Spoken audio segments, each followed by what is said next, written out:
soy Guillermo Lockhart. Bienvenidos a The History Channel.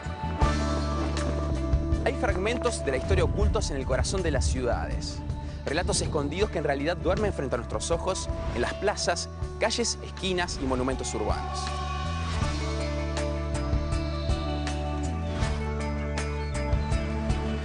La ciudad nos está llamando, porque siempre hay una historia escondida en la jungla de cemento. Y hoy vamos a descubrirla.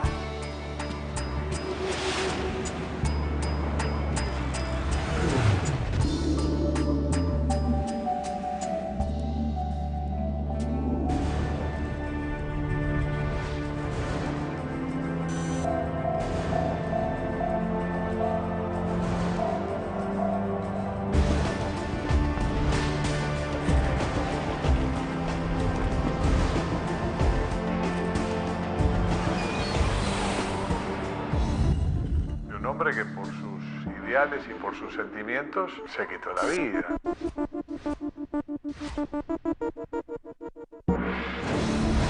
En esa pieza que habitaba en esta casa, a veces no tenía ni siquiera velas para alumbrarse.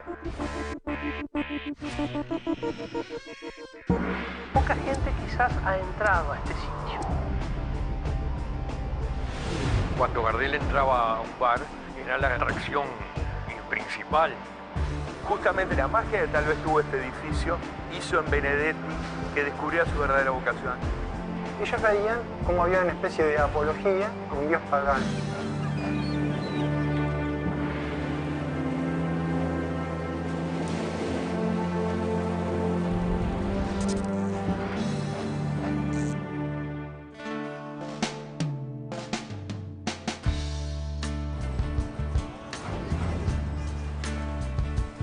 Montevideo es una típica ciudad rioplatense donde el mate y el fútbol son pasiones que se ejercen a toda hora, marcadas por el ritmo y el sonido alegre del candombe.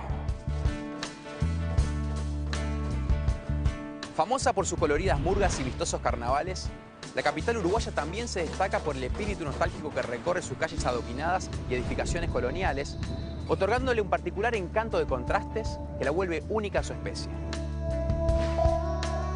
Nuestro recorrido se inicia aquí, en la Ciudad Vieja, tal como se conoce el casco histórico de la capital uruguaya. Estamos frente a una de las construcciones más representativas de la era colonial, el Cabildo. Aquí descubriremos cómo en tiempo de conquista, los españoles se defendían de los ataques en forma secreta y subterránea. Estamos en el Cabildo de Montevideo. Fue construido en el año 1804 por el arquitecto Tomás Toribio, el primer arquitecto que hubo en el Uruguay de la Real Academia de San Fernando de Madrid. Toribio murió en la construcción del Cabildo por 1810. El Cabildo continuó hasta 1869, que fue cuando finalizó su construcción. En este célebre edificio se firmó la primera Constitución uruguaya en 1830. Construido como cabildo y reales cárceles de la ciudad, guarda sorprendentes secretos vinculados a la historia de Montevideo. En el Cabildo lo que se ha encontrado es un túnel que coincide con una serie de leyendas que existían. Siempre se dijo que Montevideo tenía muchos túneles, algunos que salían de la catedral, otros que salían del Cabildo y otros en otros lugares. Pero en el Cabildo se encontró un túnel, no sabemos exactamente cuál era su función, pero es muy probable que se tratase efectivamente de un túnel para posibles escapes de los cabildantes fuera de lo que eran las murallas de la ciudad. Si uno ve el trazado antiguo de la ciudad y dónde estaban las murallas, puede percibir que por la ubicación del Cabildo y la dirección del túnel, el túnel iría como hacia el sector exterior de las murallas, hacia el lado del río de la Plata. Las murallas de Montevideo fueron construidas a principios del siglo XVIII, con 2 portones de ingreso y un sistema defensivo para la ciudad que incluía los desconocidos túneles y varias posiciones estratégicas, como la fortaleza ubicada en el cerro. La fortaleza del cerro es un bastión de los muchos que tenía Montevideo, que nació desde el principio como una ciudad amurallada y que era parte del sistema defensivo español en el Atlántico Sur. Fue lo último que construyeron los españoles en la etapa colonial. Se inaugura el 25 de febrero de 1811, 2 días antes del, obviamente, 27 de febrero, que es el grito de Ascensión, el comienzo de la revolución para la entonces llamada Banda Oriental. Esta fortaleza fue muy impugnada en su época y no muchísimos militares e ingenieros militares no la quisieron porque decían que no tenía sentido invertir tanto en algo que no defendía a la ciudad. Si se observa la ciudad al pie de esta fortaleza, te das cuenta que no llega ningún cañón, no tiene ninguna posibilidad de defender a la ciudad, ni tiene siquiera posibilidad de alterar en algo o atacar a alguno de los barcos que presumiblemente asediaran la ciudad. O sea, no tiene una función de defensa directa de la ciudad nunca. Esta fortaleza tenía que defender el faro que tiene en su punta. Y el faro tiene la función de guía para los barcos para ingresar al puerto de Montevideo, que es el primero que se inaugura en América del Sur y que además era absolutamente necesario porque ese precioso río es una tumba de barcos. Ese era el corazón del sistema de defensa. A ese corazón se le agregan varias cosas. Un sitio donde guardar la pólvora y poder instalar, en circunstancias de guerra, un hospital de sangre. Eso fueron las bóvedas. Las bóvedas también formaban parte de la defensa de Montevideo. Fueron construidas en piedra y ladrillo entre 1794 y 1806 por militares y vecinos. Originalmente eran 34 y abarcaban 200 metros de longitud. Estamos en lo que se llamaban las bóvedas, que formaban parte del sistema defensivo, el sistema de fortificaciones de Montevideo, y donde se guardaba básicamente la pólvora, además de tener otro tipo de usos. Sobre su cubierta existía una gran explanada que permitía ubicar allí cañones para el ataque a los barcos que ingresaban o que podían ingresar a la bahía.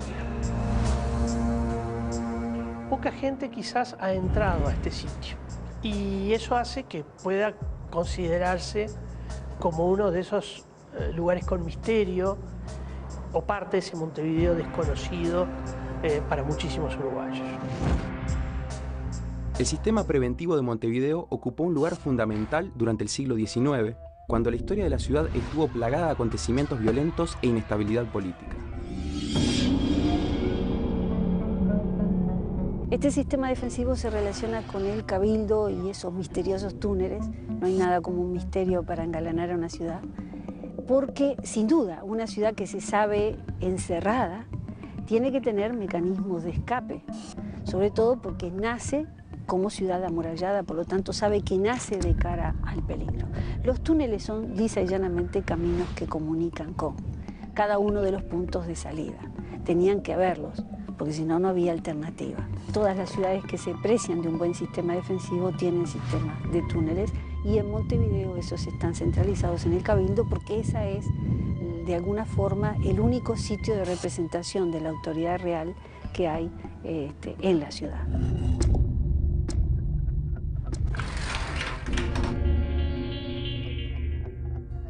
Estamos adentro del túnel del Cabildo. Un poquito más hacia atrás mío está la peatonal Sarandí, o la calle Sarandí, hoy devenida en peatonal Sarandí.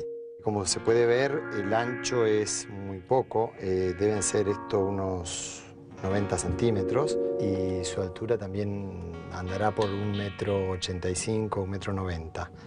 Con su construcción abovedada y los típicos ladrillos de la época colonial, esos ladrillos grandes más o menos de este tamaño, lo que también muestra un poco la época en la que fue construido, inclusive la manera en la que están colocados los ladrillos de la bóveda, de canto y como trabados entre sí. Eso es típico de las construcciones de la época colonial de los españoles.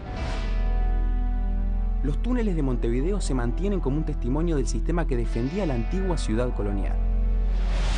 Actualmente, integra su misteriosa región subterránea, donde se ocultan grandes secretos que aún no han sido descubiertos. Es muy probable que el descubrimiento de este túnel implique la certeza, casi diría yo, o por lo menos un alto nivel de probabilidad de que existan otros túneles. Siempre se habló, por ejemplo, de un túnel que habría entre este cabildo y la catedral al otro lado de la Plaza Matriz. Ese nunca se encontró, pero la presencia de la existencia real de este túnel, que lo podemos ver y lo podemos recorrer, seguramente demuestre que realmente existen los otros y sea un incentivo para seguir buscando.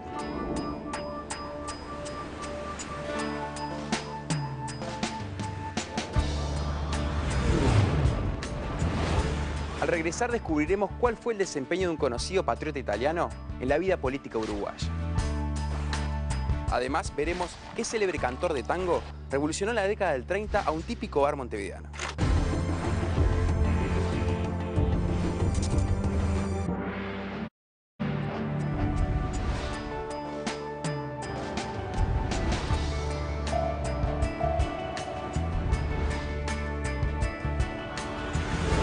Nos encontramos frente a la casa que habitó Giuseppe Garibaldi. Este militar y político italiano es recordado por su participación en las guerras por la unificación de su país. Sin embargo, pocos saben de la impronta que dejó en el Río de la Plata.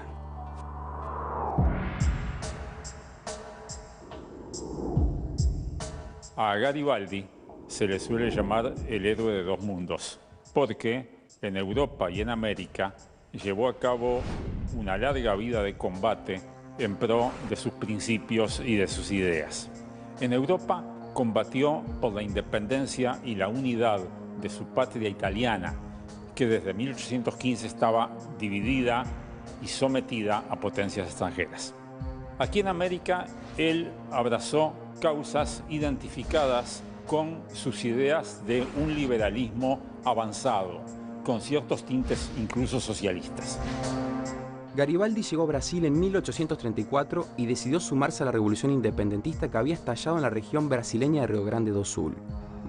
Más tarde, en 1841, se instaló con su familia en Montevideo, ciudad que también se encontraba convulsionada por un conflicto bélico de gran magnitud, la Guerra Grande. Esa Guerra Grande es un conflicto complejísimo que surge de dos guerras civiles.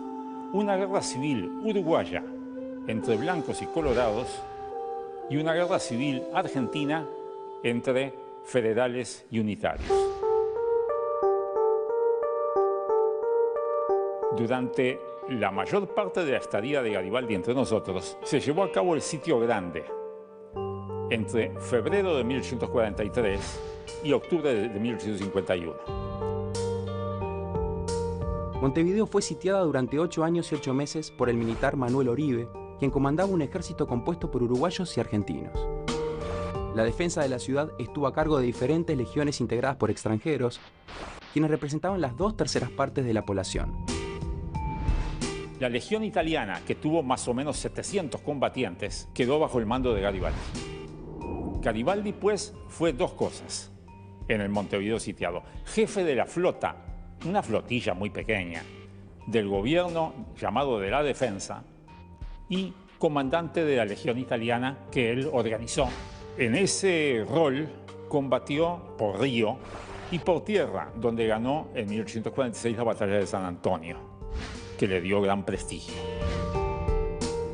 Durante el sitio de Montevideo, Garibaldi habitó junto a su mujer brasileña y los hijos del matrimonio, un sector de la vivienda que hoy, en su homenaje, aún se mantiene intacta. Nosotros estamos en lo que hoy es el Museo de Garibaldi, que integra el Museo Histórico del Uruguay. En su época fue el lugar donde vivió Garibaldi. No en toda la casa, sino que justamente ahora vamos a penetrar a la habitación en la que vivió él, con su mujer y sus hijos. Ellos vivieron en esta habitación, que era un estado de pobreza bastante grande. Garibaldi vivió en esta modesta habitación junto a Anita Ribeiro, con quien se casó en la antigua iglesia de San Francisco, y sus 4 hijos, uno de ellos nacido en Brasil.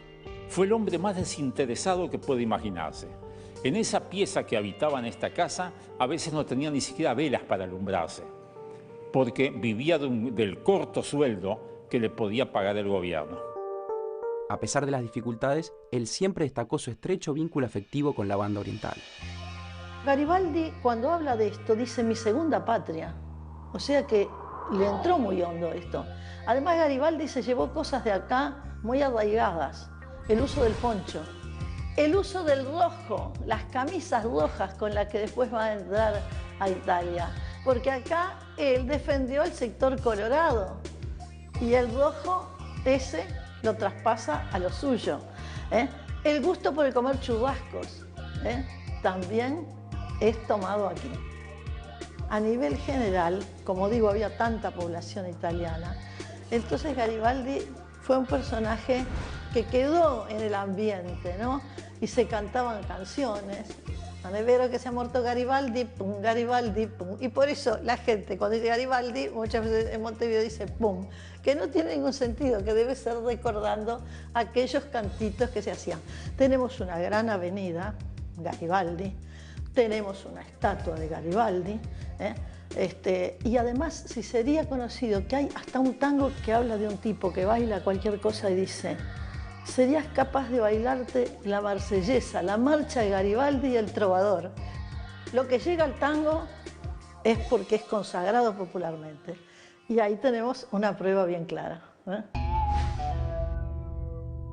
A mediados del siglo XIX, Garibaldi dejó Montevideo y partió con su familia rumbo a Europa, donde comenzaban a emprenderse numerosas batallas revolucionarias en las que decidió defender sus ideales.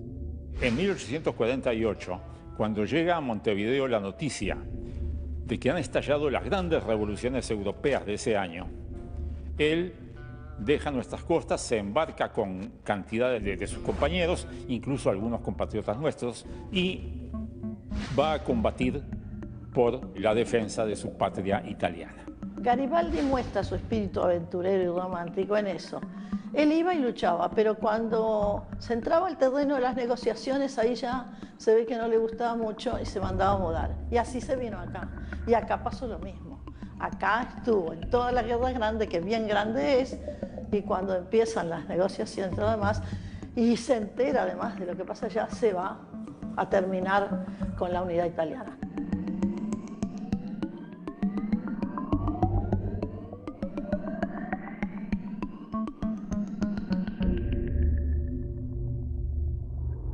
Desaparece entonces su figura del escenario oriental, montevideano y rioplatense. Los montevideanos conservan un gran respeto por Giuseppe Garibaldi, un destacado combatiente al que recuerdan como héroe de dos mundos por su valerosa participación en diferentes batallas a uno y otro lado del Océano Atlántico. Él es hijo de una época que es la época romántica y es un personaje altamente romántico. Un combatiente que va errando por el mundo, defendiendo las causas que él cree justas. Y un hombre entregado en cuerpo y alma a sus ideas y dispuesto a combatir por ellas. En ese sentido, es un personaje, digamos, de los más nobles del siglo XIX. Giuseppe Garibaldi permanece en la memoria de los montevideanos como una renombrada personalidad que eligió a la capital uruguaya para vivir importantes momentos de su vida, tal como sucedió con uno de los artistas rioplatenses más importantes de la historia. A pocas cuadras de la Casa Museo Garibaldi se encuentra el bar Fun Fun, un legendario recinto que en 1933 recibió la visita del popular Carlos Gardel. Fun Fun fue inaugurado por mi bisabuelo el 12 de diciembre de 1895 en el Mercado Central Viejo, en un mercado que ahora ya no existe más. Queda a una cuadra de donde estamos hoy, que es acá en Ciudad de Reconquista. Y bueno, en la época que mi bisabuelo vendía bebidas alcohólicas en un carrito, está por el puerto, muchos amigos le decían, ¿por qué no alquilaba una pieza en el Mercado Viejo? Mi bisabuelo como que no se animaba mucho a meterse en eso. Y tenía mucha gente conocida, como que podía tener una buena clientela, pero bueno, era un poco, no era audaz. Hasta que bueno, tanto le insistieron que lo abrió. Desde que fue inaugurado en 1895, comenzó a formarse una clientela cautiva del bar, que encontraba en su ambiente sus bebidas típicas, la uvita y el pegulo, excusas ideales para pasar un rato en este bar de nombre muy curioso. El nombre Fun Fun era porque mi bisabuelo era tartamudo. Entonces, cada vez que los compañeros le decían, dale, Augusto, dale, abrí una pieza, alquilate una pieza para poner un boliche. Y él decía, Fun Fun, funcionará. Entonces, de ahí fue que vino Fun Fun. Hoy por hoy la bebida típica y famosa de Fun Fun es la uvita. El pegulo se dejó de hacer porque se hacía con grafión. El grafión es como una fruta que en una época fue difícil de conseguir. Cuando apareció vino muy cara y se mantuvo la uvita, que hoy por hoy es lo que le da fama al lugar, ¿no? La uvita de Fun Fun. La fórmula familiar está de mi bisabuelo y se toma solo acá en Fun Fun. No hay otro lugar que haya uvita Fun Fun. Durante sus primeras décadas, el bar fue visitado por estudiantes y destacados artistas o escritores, atraídos por el permanente clima de reunión y bohemia que se respiraba en el lugar. Estando mi abuelo a cargo, pasaron personajes como Carlos Gardel, Julio Sosa, D'Arienzo. Como que Fun Fun era un rincón de la bohemia, ¿no? En esa época. Si este mostrador hoy por hoy hablara, no nos da el tiempo de contar todas las historias.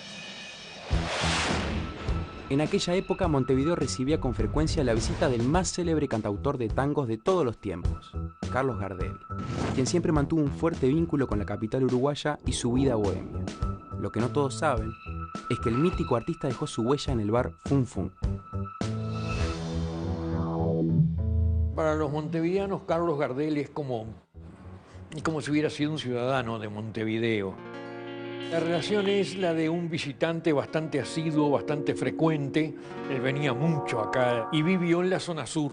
No iba a muchos bares, pero donde él iba solía haber un escenario, porque eran tiempos en los que se estilaba que hubiera un escenario para que alguien cantara, si venía a cuento.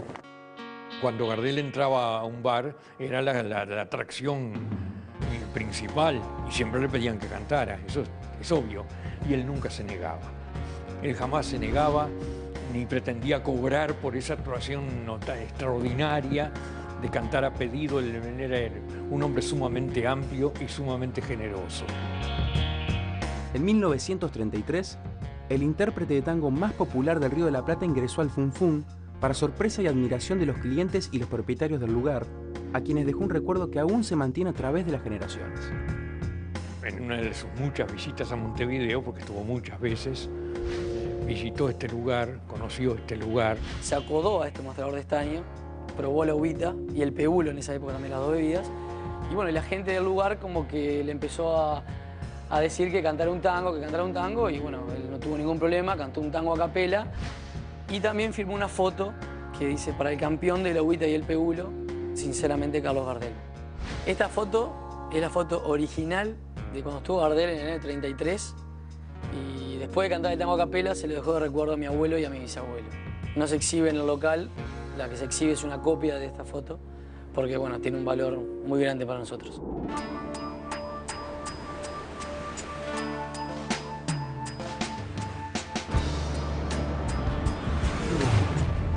Más adelante develaremos cómo fue el trágico final de una destacada figura del fútbol local a principios del siglo XX. Al regreso, en Historia Secreta.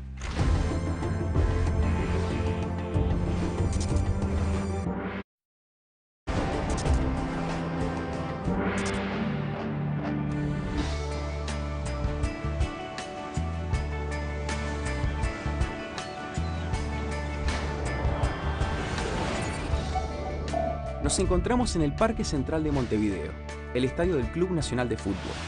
En este sitio, a principios del siglo pasado, un destacado jugador de ese equipo decidió cerrar su carrera deportiva de una manera trágica e irreversible. Estamos en el Gran Parque Central, que es el field oficial del Club Nacional de Fútbol de Montevideo, Uruguay. Este estadio fue fundado el 25 de mayo de 1900 y desde 1901 es la cancha donde Nacional oficia de locatario en los torneos oficiales. En el fútbol de Uruguay, país ganador de la primera Copa del Mundo en 1930, el Club Nacional alcanzó una gran notoriedad durante las primeras décadas del siglo XX. Al igual que en la actualidad, junto al Club Peñarol, eran los equipos locales más importantes de aquella época. No teníamos televisión, no teníamos radio, pero alcanzaba con lo que los diarios podían llegar a decir y con esa transmisión boca a boca que se daba entre los aficionados para generar una gran popularidad para los jugadores más importantes y para generar ya pasiones deportivas detrás de determinadas instituciones o determinadas banderas que han sido lo que han caracterizado al fútbol uruguayo a lo largo de su historia. El fútbol no era lo que ahora vemos en el fútbol. No corría ni un peso en el fútbol. Jugaban a lo sumo por la mortadela y por el vino. Y por la gloria, sí. Sí, también. A comienzos de 1911 llegó a Nacional Abdón Porte, un jugador que había desarrollado su carrera deportiva en distintos clubes de Montevideo. Ya en marzo de ese año jugó su primer partido como titular durante un encuentro amistoso frente al Club Dublín.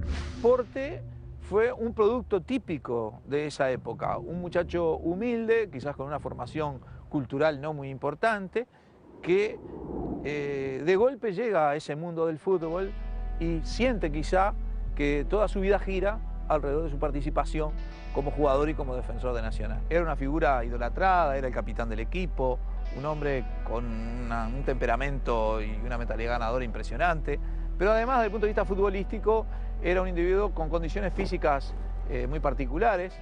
Era alto, espigado, fibroso, gran cabeceador y fue fundamental sin duda en toda esa etapa victoriosa de Nacional.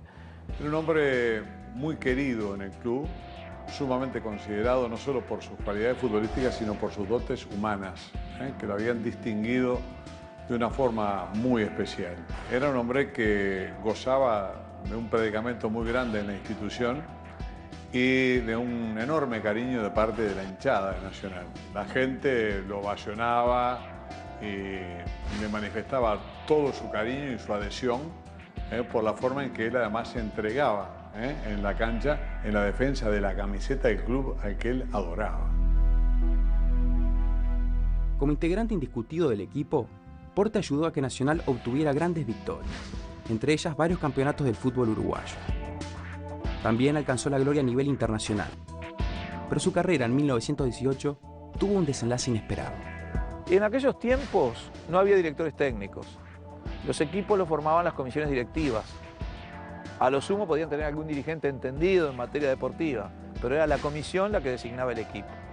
Era tradicional que en un pizarrón o en una cartelera que existía en la sede del club se convocara a los jugadores que iban a defender al equipo el próximo fin de semana. En un momento dado, Porte, producto también de sus años, pareció ya no tener la titularidad que por tanto tiempo le correspondió asegurada en el club. Y en un momento determinado, Porte se enteró que no iba a jugar como titular en Nacional como habitualmente lo hacía. Y como era un hombre muy responsable, muy consciente y muy lúcido, él se dio cuenta que de alguna forma estaba comenzando el ocaso de una carrera deportiva que había sido brillante, que le había otorgado a él enormes satisfacciones y al club el aporte de un jugador de los distinguidos, muy especialmente por la dirigencia y por la hinchada, ¿verdad? Y hay que tener en cuenta que este Abdón Porte fue un ídolo de la hinchada y que la hinchada lo amó y que a cierta altura de su vida ya no era el que había sido. No podía aceptar que la misma multitud que lo ovacionaba ahora lo abucheara o lo silbara, como parece que ocurrió. Con 38 años, Abdón Porte entendió que ya no estaba en condiciones de serle útil a su estimado equipo, tal como lo había sido tiempo antes. Fue el 5 de marzo de 1918 cuando tomó una trágica decisión que desencadenó un hecho que es desconocido por muchos de los aficionados del fútbol uruguayo. En la noche de ese 5 de marzo, Porte concurre a la sede de Nacional. La sede no estaba ubicada donde está el parque. A la hora que normalmente solía retirarse lo hace, se toma el tranvía que lo conducía a la zona de la Unión, llega hasta el Parque Central, se dirige al centro del campo de juego y se quita la vida pegándose un balazo en el corazón.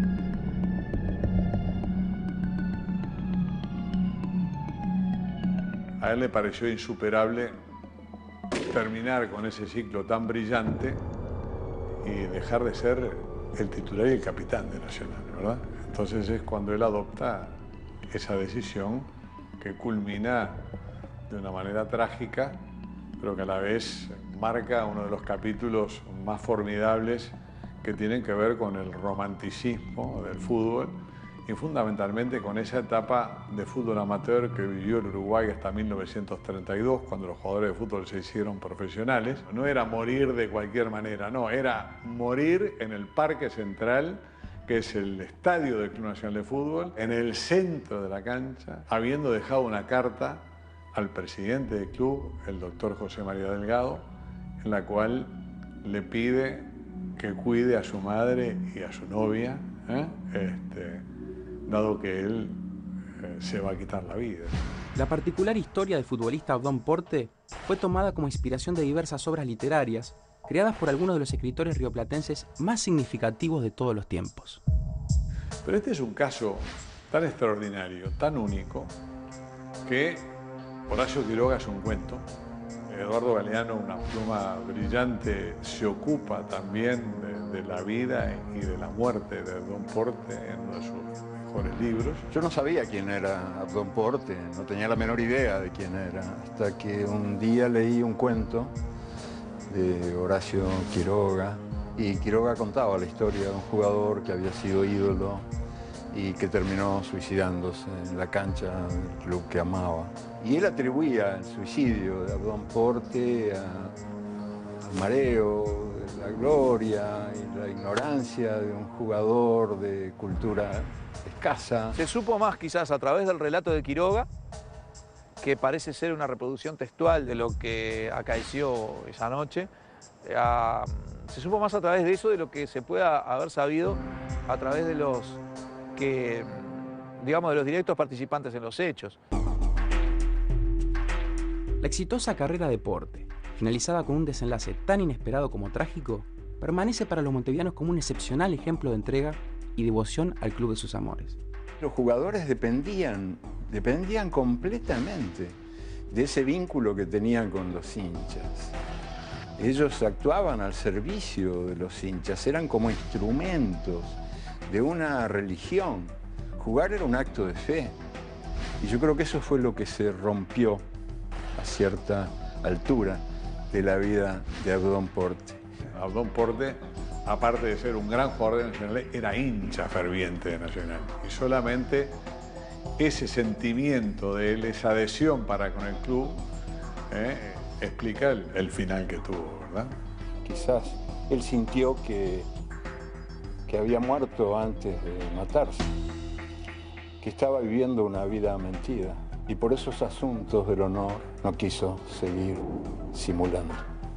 Queda una imagen sublime de un hombre que por sus ideales y por sus sentimientos se quitó la vida. Es una historia auténtica, real, y que pasó acá, en este Parque Central, hace poco más de 90 años. Esto de alguna forma simboliza lo que era el fútbol de antes, los ideales de los jugadores de antes y las reales causas por las cuales ellos dejaban todo en defensa de una camiseta.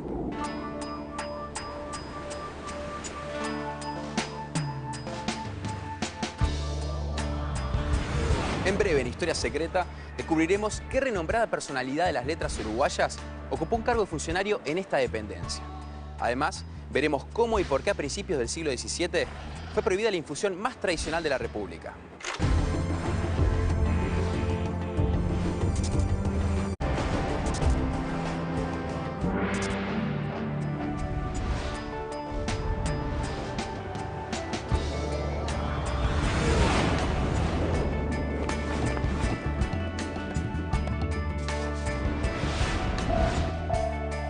Nos encontramos en la Contaduría General de la Nación, lugar donde el famoso escritor uruguayo Mario Benedetti trabajó en su juventud. Pero lo que pocos saben es que su paso por aquí le sirvió de inspiración para escribir algunas de sus más celebradas obras. Nos encontramos en el Ministerio de Economía y Finanzas. Este edificio fue fundado en 1930 sin las características que tiene actualmente.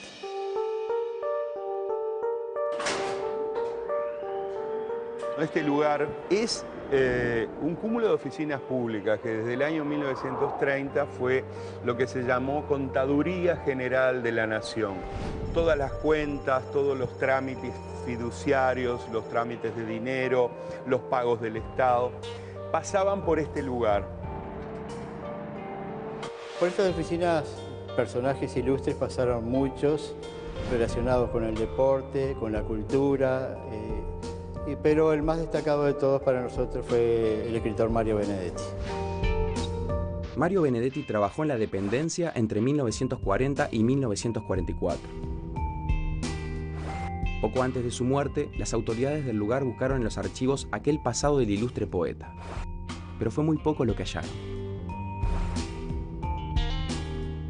Lo que encontramos fue un legajo incompleto de su pasaje por Contaduría, donde dice, por ejemplo, nombre, apellido, cuando ingresó. Eso básicamente fue lo único que pudimos rescatar, digo, de esa historia. Mario fue un gran oficinista, fue siempre un hombre muy metódico, muy meticuloso. Lo fue primero en sus trabajos para ganarse la vida y lo fue después en su literatura. Justamente la creación poética y la magia que tal vez tuvo este edificio hizo en Benedetti que descubriera su verdadera vocación. Se dio cuenta que toda esa rutina, que ese pasar día tras día entre expedientes y hojas, se podía transformar en otra cosa. E inventó los poemas de la oficina. Benedetti publicó en 1956 Poemas de la oficina, trabajo que se transformó en su primer gran éxito como escritor.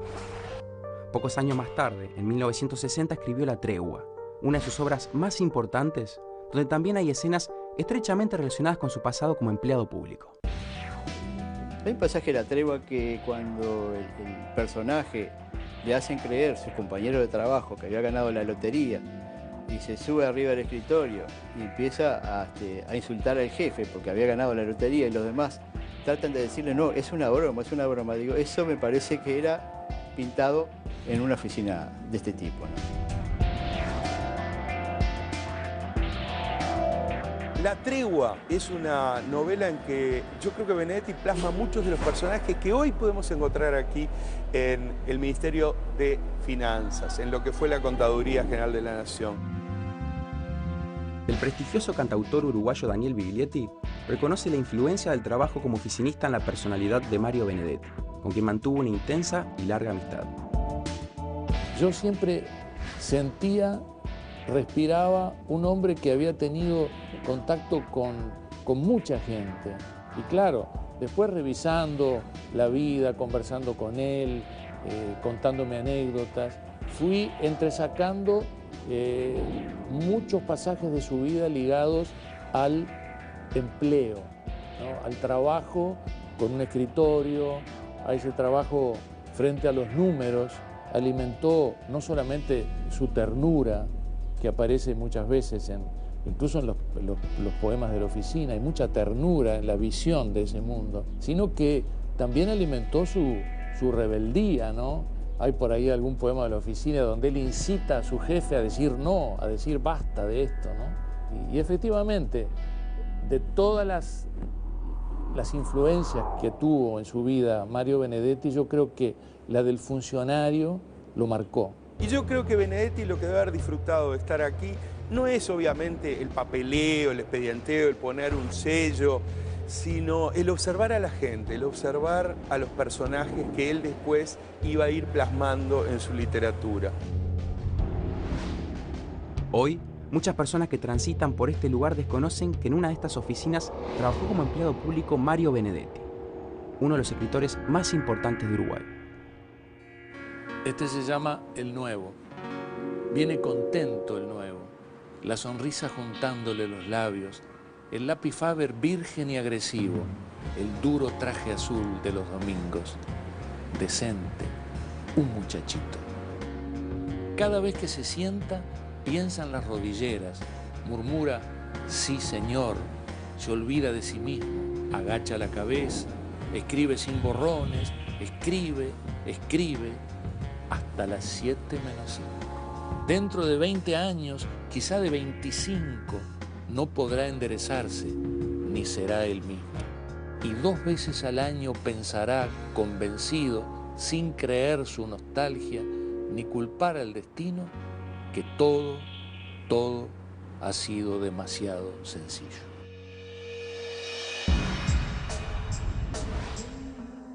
Mario Benedetti perdurará eternamente en la historia de la literatura latinoamericana y quedará en el recuerdo como una figura emblemática de Montevideo, ciudad a la cual le dedicó gran parte de su obra.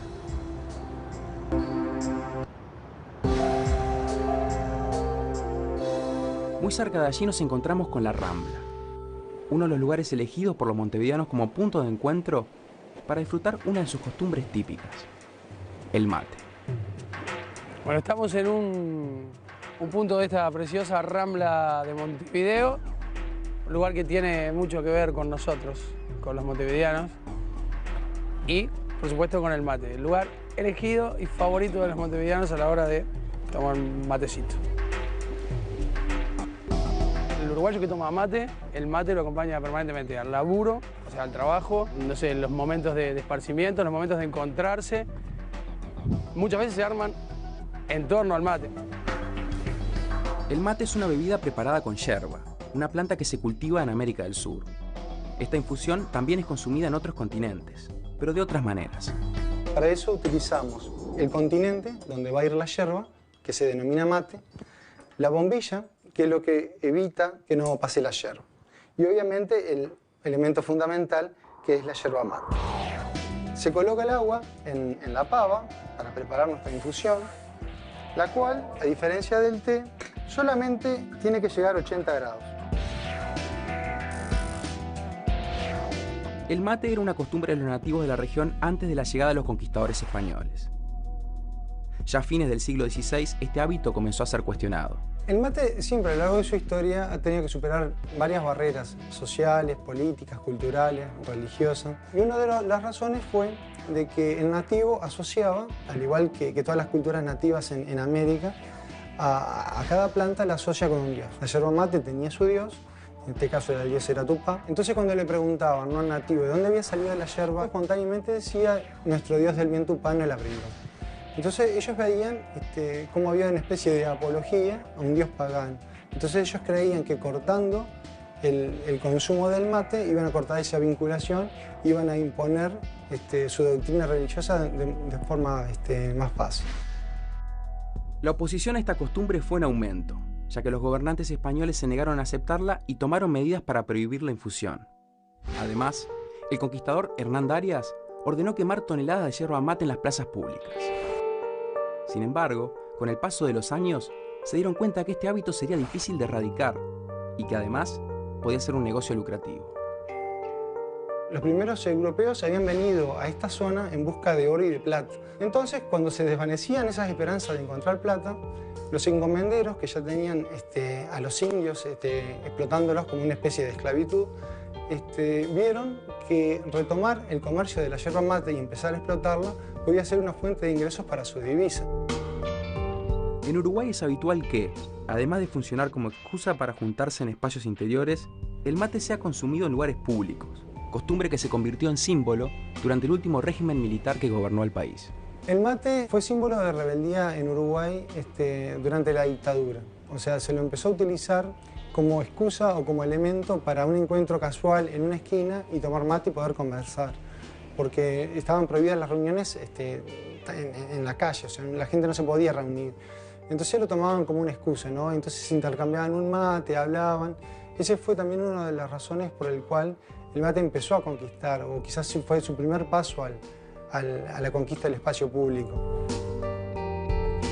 Y así poco a poco, bueno, el mate ha ido ganando hasta llegar al punto de que hace un par de años en Uruguay se debatió en la Cámara de Legisladores si por qué se podía tomar café y se podía tomar té, no se podía tomar mate, que es una costumbre que viene, bueno, de nuestros ancestros.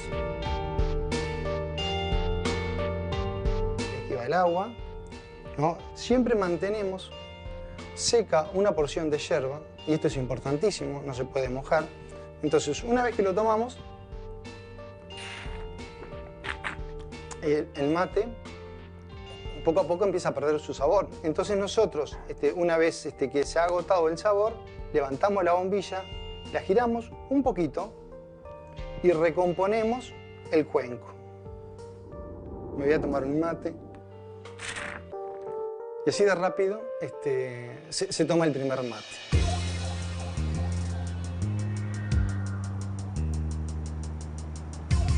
En las calles de Montevideo es muy común descubrir a sus habitantes con un termo bajo el brazo y un mate en su mano, como parte de la tradicional costumbre que tenían, hace siglos, los nativos que vivían en la zona. Y esto también viene de las culturas nativas. O sea, todos nosotros hemos visto, cuando se fuma la pipa de la paz, la pipa se comparte. Y no es porque haya una pipa sola, porque esas pipas se podrían compartir. Es el hecho ritual de compartir la pipa. Y esto es lo mismo, ¿no? O sea, generalmente se toma en ronda, se toma con una bombilla y se comparte. Es un momento de disfrute y de un placer mínimo que me genera cosas lindas. Lo relaciono mucho al compartir y a la charla y al encuentro.